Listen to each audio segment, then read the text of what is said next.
이번 시간에는 36번부터입니다. 36번 보시면 마케팅 전략에 관련된 4P가 나와 있습니다. 단답형 문제가 되겠습니다만 4P에는 프로덕트, 상품, 그리고 유통, 프레이스, 장소와 또 시장의 개념이죠.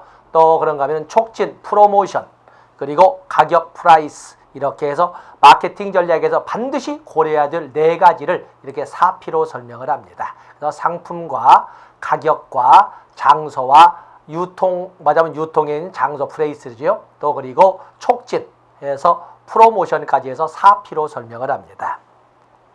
다음에 37번에 보시면 선임자가 주로 신규 직원에 대하여 1대1로 교육을 시키는 직원 개발 방법을 멘토 시스템, 멘토링이라고 합니다. 멘토링, 3번에는 멘토 시스템이라고 나와 있군요. 그래서 선임자가 신규 직원에 대하여 1대1로 교육을 시키는 직원 개발 방법은 멘토 시스템이라고 합니다. 38번에 보시면 다음 중 개방체계의 관점의 이론이 아닌 것은, 자, 개방체계와 폐쇄체계의 구별 기준은 환경과의 상호작용성이 있느냐 없느냐를 가지고 오는데, 종래의 행정조직이론에서는 고전 모형에 들어가 있는 과학적 관리론이나 관료제론이나 행정관리론, 또는 공공행정 모형, 또 인간관계 모형에서는 인간관계론이나 동기이론, 이런 등등은 환경에 대해서 언급을 하지 않습니다. 다시 말해서 폐쇄체계 이론입니다.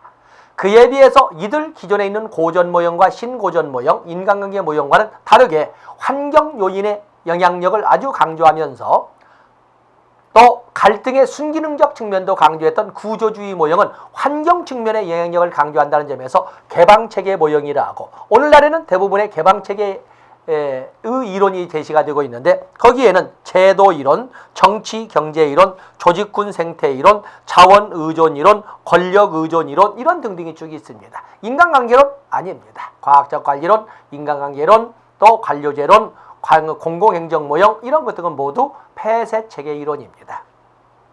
39번에 보시면 변혁적 리더십에 대한 설명으로 맞는 것은, 자, 변혁적 리더십이 나와 있군요. 변혁적 리더십이라고 하는 것은 우리가 몇 가지를 적어본다면, 변혁적 리더십,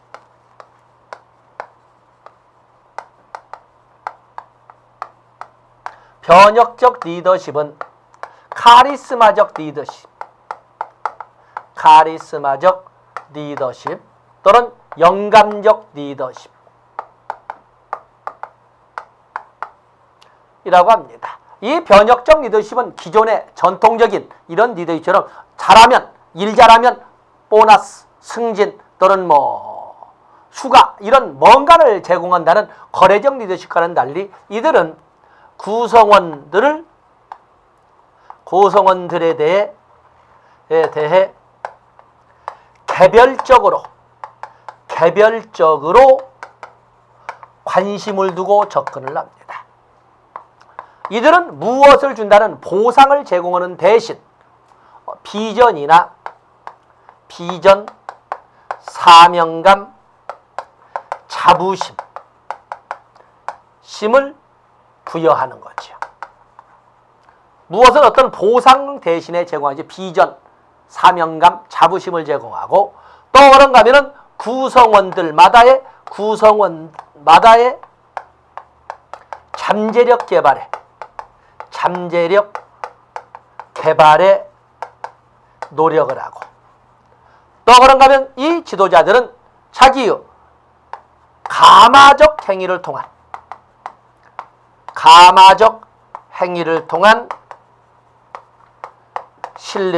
신뢰와 존경을 구축하지요. 그리고 종래처럼 주어진 문제에 국한되는 것이 아니라 지적 자극을 통해서 주어진 문제에 대해 새로운 방향으로서 바라볼 수 있는 이런 그 여분도 제시하는 것도 역시 변혁적 지도자의 특성이 되겠어요. 규칙, 규정에 의해서 활동한다. 정해진 범위 내에서만 활동하는 것은 기존의 리더십의 하나의 범위 특징이 되겠어요. 조직 목적 달성을 위한 가업 수준 향상을 지향한다. 지적 자극을 통해서 구성원의 이기적이며 개인적 관심에 호소한다. 이기적임의 개심이 아니라 비전과 사명감을 제시하지요. 안정보다는 창조적 변화를 위하여 권력을 사용한다. 좋습니다. 기존에 머물리지 않는 이런 것을 하기 때문에 답은 나와 라가 되겠습니다. 다음에 40번으로 넘어가 보시면 사회복지 행정에 대한 설명으로 옳지 않은 것은 사회복지 행정의 주체는 국가와 지방자치단체이며 대상은 요보호자이다. 사회복지 행정에 대해서는 우리가 넓은 의미의 사회복지와 좁은 의미의 사회복지로 볼 수가 있는데 좁은 의미의 사회복지 행정이라고 할 때는 사회 사업을 말합니다. 말하자면 사회복지 실천을 말하고 사회복지 실천할 때는 그 대상자는 요보호자, 진짜 도움이 필요한 사람들을 대상으로 할 거예요.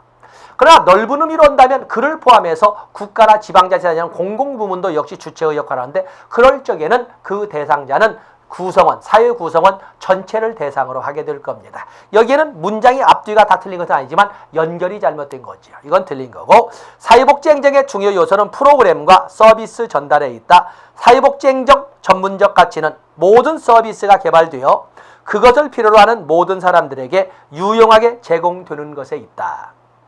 동일한 욕구를 가진 대상자는 공평한 대우를 받아야 한다. 그렇죠? 차별이 있어서는 안 됩니다. 답은 1번이 되겠습니다. 문장이 틀린 것이 아니라 연결이 잘못된 겁니다. 그래서 국가와 지방자치제이며 대상은 모든 국민 전체이다. 아니면 사회 구성원 모두이다. 이렇게 해야 되겠지요.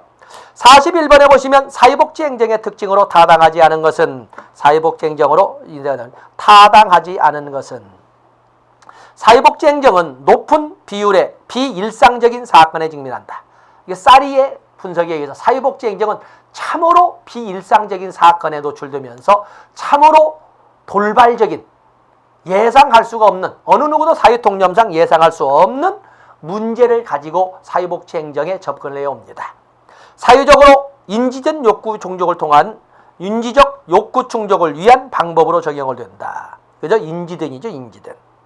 다음에 사회복지 행정은 인간관계 기술에 크게 의존한다. 클라이언트 행동은 용어주도하며 클라이언트의 행동은 참으로 예상 불가능할 정도로 돌발적이면서 예측이 불가능합니다. 답은 4번이겠네요. 42번에 보시면 교육과 어익의 행정과정의 포스트 코브에 포함되지 않는 것. 자, 이건 내가 꼭 손으로 적어보라고 그랬죠. 여러분들이 영어를 못해서 이걸 못 푼다기보다는 시간에서 쫓기게 되면 뻔히 아는 문제도 생각이 안 나거든요. 그래서 사회복지 행정의 요즘 포스트 코브. 그래서 포스트 코브 다 적어보신 거 있지요. 사복행정의 과정. 본래 이 사복행정의 과정으로 사용하고 있는 어익과 규칙의 포스트 코브는 포스트 코브라고 하는 것은 사실은 어익과 규칙이 최고 관리자의 기능이나 업무로 제공을 했던 거였어요. 그것을 이제 쓰고 있는데 여기에는 플래닝, 두 번째는 오르가니징, 그 다음에 세 번째는 스태핑, 네 번째는 디렉팅, 다섯 번째는 코디네이팅, 여섯 번째는 리포팅, 일곱 번째는 버제팅. 실은 어익과 규칙은 이 버제팅까지만 제시를 한 거죠. 그런다 이 사회복지 행정을 하면서 에발류에이팅 이렇게 설명을 했어요. 그래서 기획, 조직, 인사, 지시나 지휘, 다음에 조정, 보고, 예산, 평가의 ing라는 것입니다. 그런데 내가 뭐라고 그랬어요? 설명할 때 이것을 의미하는 것이 아니라는 거예요. 플래닝 다음에 올가니징 다음에 스태핑 다음에 디렉팅이 이루어지는 것이 아니라 개별적으로 글쎄 사회복지 행정은 지시의 과정 아니야? 사회복지 행정은 조정의 과정이라고 하지 않아? 사회복지 행정은 평가의 과정이지 않아? 학자들마다 다양하게 제시하는 이런 정의를 종합해 놓고 머릿말을 다양하게 복합적으로 짜봤더니 그중에 가장 부드럽게 입에 붙는 것이 포스트 코브, 일부 사람은 포스트 콜베 이렇게 하는데 포스트 코브란 용어를 이렇게 씀으로써 이렇게. 그래서 이건 이 다음으로 연결되는 것이 아니라 왜냐하면 이거 시리즈가 아니라는 것입니다. 그걸 조심하시면 됩니다. 그래서 답은 4번이 되겠어요. 플래닝, 올가니징, 스태핑, 다음에 버제팅 나와요. 의사결정은 없습니다. 43번에 보시면 보편주의와 선별주의에 대한 설명으로 맞지 않는 것은, 보편주의는 모든 구성원을 대상으로 하기 때문에 뭐 너는 받고 누구는 안 받고 이런 개념이 여기 낙인감이라는 것은 발생하지 않습니다. 옳지 않은 답은 1번이군요. 보편주의는 인류에 근거한 인도주의적 정책이다. 선별주의는 자산조사를 필수로 한다. 선별주의는 사회적 욕구의 우선순위 결정을 주장한다.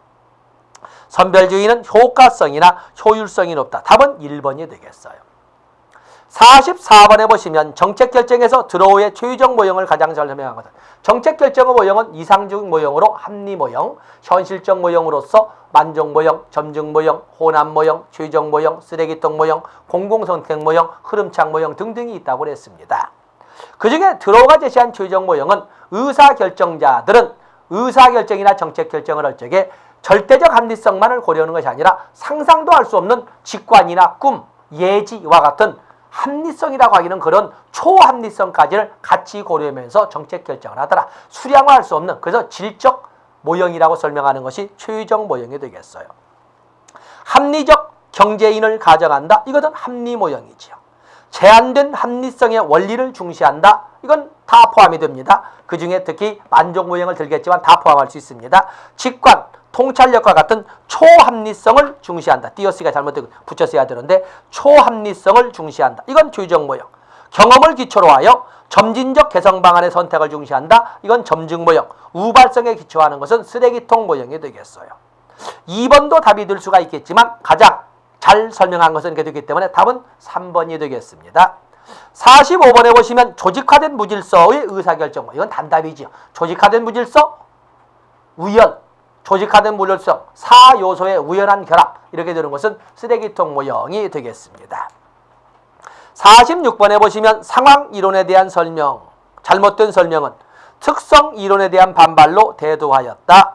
지도자가 어떤 행동을 하느냐를 분석했다. 지도자가 어떤 행동을 하느냐를 분석하는 것은 1960년대를 전후할 수 있는 바로 행태 이론, 네빈, 니피트, 화이터의 이런 리더십 분류라든지 미시간 대학의 니커트의 분류, 오하이오 주립대 헬핀의 LBDQ 또는 브레이크와 버튼의 관리망 연구, 이런 것 등이 바로 여기 나오는 행동이론인데 상황이론 아니지요.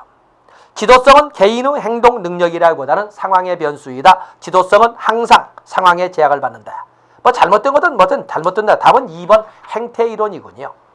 47번에 보시면 피들러가 우발성 이론에도 제시한 상황 변수만을 골라 바르게 묶은 것은, 피들러는 지도자 행태, 좋은 지도성을 찾아내기 위해서 지도자의 행태, 과업지향과 인화지향, 지도자 행태와 그리고 지도자 행태와 상황 변수 세 가지를 같이 고려해서 좋은 지도자를 찾아내고자 했어요.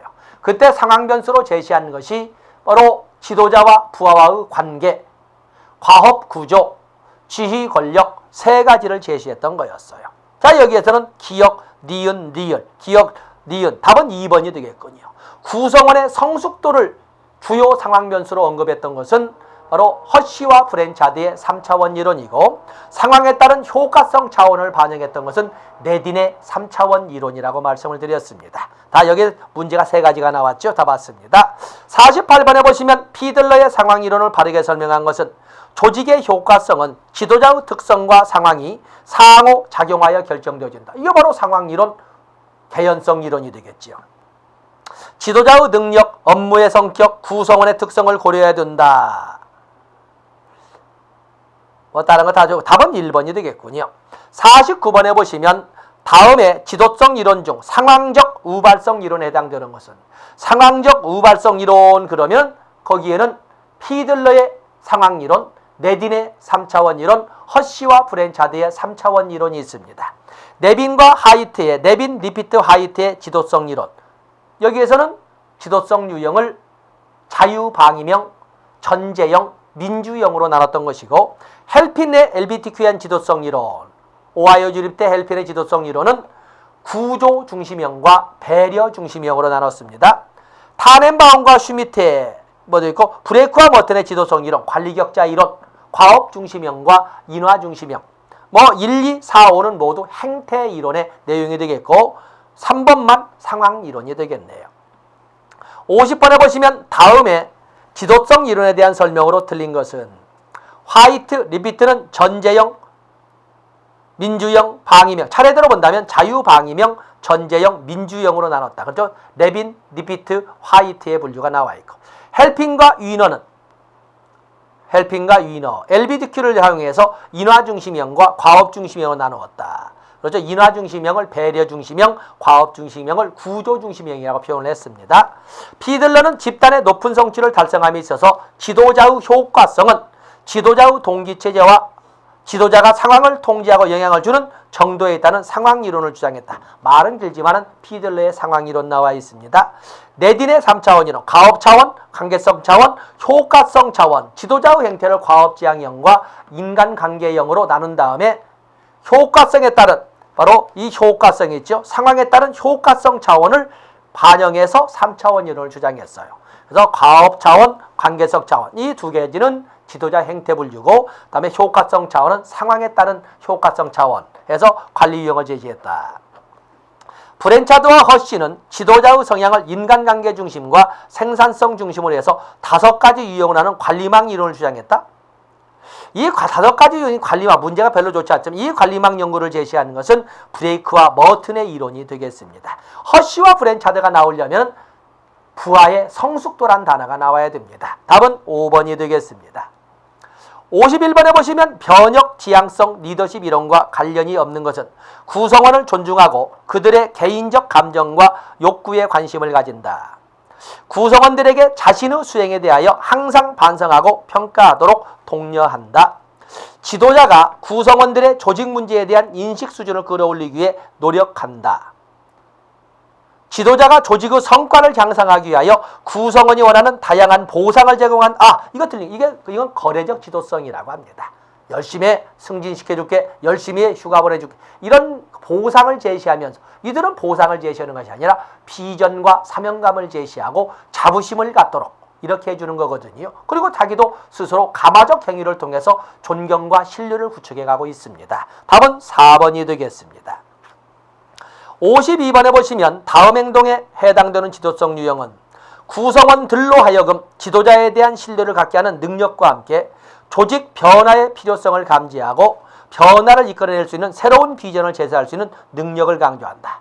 비전이란 단어가 나왔습니다. 카리스마, 동기부여, 지적 자극, 결과등 같이 답은 단답으로 변혁적 지도성이 되겠습니다. 53번에 보시면 과학적 관리론의 입장을 취할 경우 나타날 수 있는 사회복지 행정의 역기능은 지나친 능률을 기계적 능률로만 이끌어가다 보니까 원리 원칙으로만 이끌어가다 보니까 인간미가 사라진다는 비인간화라는 문제가 과학적 관리론의 특징입니다. 기계이론이라고 하지 않습니까? 과학적 답은 1번이 되겠습니다. 54번에 보시면 다음 보기와 관련이 있는 사람은 그에 져서 과학적 관리의 원리에서 주장된 것으로 이것은 시간 연구와 동작 연구 등 과학적인 작업 연구, 시간 연구, 동작 연구 나왔으면 과학적 관리론, 테일러의 과학적 관리론이 되겠습니다. 답은 1번이 되겠네요. 4번에 있는 메이어와 루스버거 인간관계론이 되겠습니다. 페이올은 행정의 과정을 5가지로 다루는 사람이 페이올이 되겠습니다. 답은 1번이 되겠습니다. 55번에 보시면 다음 복지행정에서 인간관계를 강조할 경우 그 조직의 효율성을 높이기 위해 어떻게 해야 돼? 인간관계론인 경우 인간관계론은 비경제적 요인을 강조하고 심리적 요인을 강조하죠. 의사소통, 사기, 또 관계 이런 것을 강조하는 것이 되겠네. 동기부여 이런 걸 강조하죠. 행정행위의 동기를 중요시한다. 행정과정을 중요시한다. 직무 수행 결과를 높이 평가한다. 비공식적 조직의 활용을 중요해. 다 1번도 2번도 다 좋지만 특히 강조되는 인간관계론에서는 비공식적 조직의 중요성을 활용하는 것이 바로 답이 되겠습니다. 55번은 답이 4번이 되겠습니다. 56번에 보면 호손실험, 호손실험이라는 것은 호손공장의 조명기 실험이나 호손공장의 배전기 실험과 같은 엘턴 메이어와 뉴시스 버거가 테일러의 과학적 관리론을 검증하기 위해서 했던 실험의 과정에서 발견된 이론이 인간관계론이에요. 때문에 이 호손 실험은 인간관계론을 찾아가시면 되겠습니다. 기술, 조직, 감정, 물질 중에 역시 인간, 비경제적 요인의 중요성, 도 생산성 증대에 기여한다는 것을 찾아내는 거지요. 답은 3번이 되겠어요. 57번에 보시면 메이어의 호손 실험 연구 결과와 다른 것은, 즉 인간관계론에 대한 그런 연구 보면은 비공식적 지도자는 때로는 공식적 지도자만큼이나 중요하다. 경제적 요인만이 중요한 것이 아니고 비경제적 요인도 또한 중요하다. 전문화가 반드시 직업 집단의 가장 능률적인 조직을 만드는 것은 아니다. 노동자는 개인으로서 관리층에, 이게 틀린 거군요. 노동자는 비공식 조직의 일원으로서 관리층에게 맞아온 반응을 보입니다. 답은 4번이 되겠네요.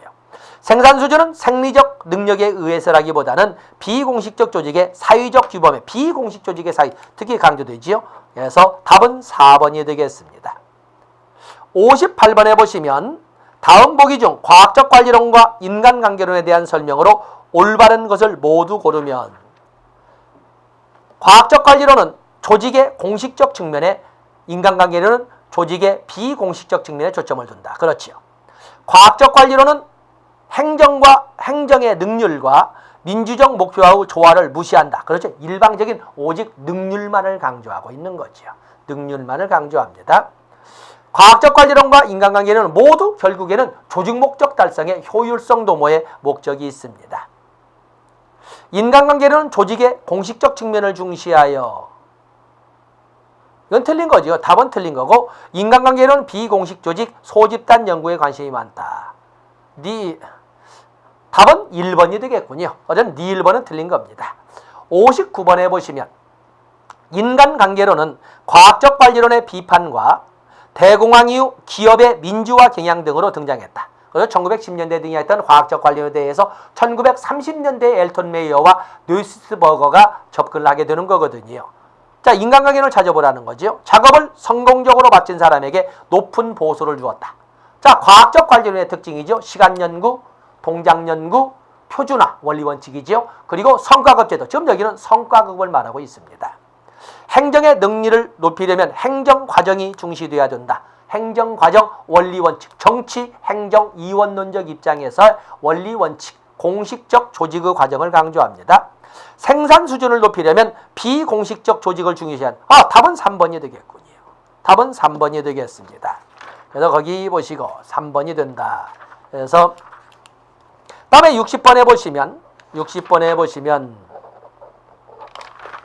조직의 과학적 풍토와 문화 이론에서 과학적 관리론의 인간관과 유사한 이론은, 과학적 관리론과 유사한 성학설적 입장에서 돈만 주면 뭐든지 할 것이 인간이기 때문에 철저히 감시, 통제, 감독 등을 통해서 돈만 주면서 철저하게 원리원칙만 고수하면 생산성은 얼마든지 증대될 수 있다는 것이 그런 관점인데, 맥그리거의 XY 이론에서 X 이론, 또 인간관으로 본다면 아지리스의 미숙 성숙 이론에서 미숙한 존재의 인간관 등으로 설명하는 것이 되겠습니다. 답은 3번 맥그리거의 X 이론이 되겠습니다. 61번에 보시면 X 이론에 대한 설명은, X 이론은 인간이라고 하는 건 성학설적 입장에서 면종복배를 반복듯이 하면서 그 어떤 것보다도 자기를 중심으로 생각하고 눈앞의 이익에 급급하고 회사보다는 자기 이익을 우선시하는 존재이다. 그렇기 때문에 회사의 목적 달성의 효율성 극대화를 위해서는 철저하게 그러한 자기만을 생각하고 자기만을 우선시하는 이런 직원들을 철저하게 감독, 통제, 지시 등의 방법을 통해서 강제로 이끌어버려야 된다 하는 것이 바로 X이론적 인간관이자 X이론적 관리 전략이 되겠습니다. 대부분의 사람들에 있어서 동기유발은 생리적 욕구와 안정의 욕구 수준에 들어간다. 말하자면 저급한 매슬로우의 욕구 5단계로 보면 낮은 수준의 욕구에서 동기가 유발된다. 인간은 적절한 동기가 유발되면 자율적 창의적으로 일한다. 스스로 일한다. 건 성숙한 존재의 성선설의 입장이니까 Y이론적 입장이고, 인간은 수동적 상태에서 점차 능동적 상태로 발전해 간다. 조직성원들은 하나의 공동체를 이룬다. 따라서 그들은 있는 그대로 받아들여야 한다. 성선설의 입장에서 접근하는 것은 스스로 알아서 스스로 조직의 목적을 위하여 자기 자신을 낮추고 조직을 위하여, 자기 자신을 뒤로 미루고 다른 사람들을 위하여 이렇게 헌신하게 된다라고 하는 것은 Y 이론적 인간관이자 Y이론적 관리 전략이 되겠습니다. 답은 1번이 되겠어요. 62번에 보시면 잠재 능력의 개발이 조직 목적 달성에 유용하다는 이론은, 잠재 능력의 개발이 조직 능력 달성에 유용하다는 이론, 바로 이것은 아지리스의 미숙성숙 이론이 되겠습니다. 미숙성숙 이론. 그에 비해서 XY 이론은 조직 구성원들의 성향에 따라서 관리 전략을 잘리해야 된다 하는 것이 바로 여기 XY 이론입니다. 동기위생 이론은 만족과 불만족의 차원이 전혀 별개의 차원이라는 것을 고려해서 접근해야 된다는 것은 동기위생 이론, 허즈버그의 이론이 되겠어요. 욕구체제는 매슬로우의 욕구 단계설이고, 63번에 보시면 맥그리거의 Y 이론이란 성선설의 입장에서 모든 인간들은 스스로 자발적으로 자신을 낮추어 타인을 배려하고 자신을 뒤로 미루어 조직을 생각하고, 그리고 눈앞의 이익에 급급하지 않고 먼 미래를 생각하는 존재이기 때문에 그런 그들로 하여금 스스로의 일을 개척해 나가도록 자율적으로 맡겨만 두면 얼마든지 조직 목적 달성은 극대화될 수 있다는 것이 바로 Y이론적 인간관이자 Y이론적 관리 전략입니다. Y이론 여기서는 인간관으로 했군요. 답은 2번이 되겠고, 성학설적 입장이라고 하는 것은 이것은 X이론적 인간관이 되겠습니다. 64번에 보시면 공무원의 정년 보장은 매슬로우의 욕구 위계론에 비추어 어느 단계에 속하는가? 맥그리거의 욕구 위계 이론은 저수준에서 고수준으로 볼 때에 생리적 욕구, 안전의 욕구, 소속 애정의 욕구, 존경의 욕구, 자아실현의 욕구, 가장 높은 자아실현 아니겠습니까? 그 중에 정년 보장, 신분 보장에 관련된 것은 바로 안전의 욕구가 되겠습니다. 안전의 욕구가 되겠지요. 답은 2번이 되겠습니다. 다음에 65번에 보시면 매슬로우의 욕구 이론에서 최상의 욕구, 이건 단답이죠. 인본주의 심리학에서 강조하는 것처럼 매슬로우, 로저스, 모수 이상적 인간상의 궁극적인 목적은 자아 실현에 있습니다. 바로 그 자아 실현을 이룬 사람을 로저스는 완전 기능인 또는 만발 기능인 더 풀리 펑셔널 맨이라고 해서 5가지 특징을 설명을 했고, 그에 비해서 매슬로우는 자아 실현이라고 설명하고 있는 겁니다.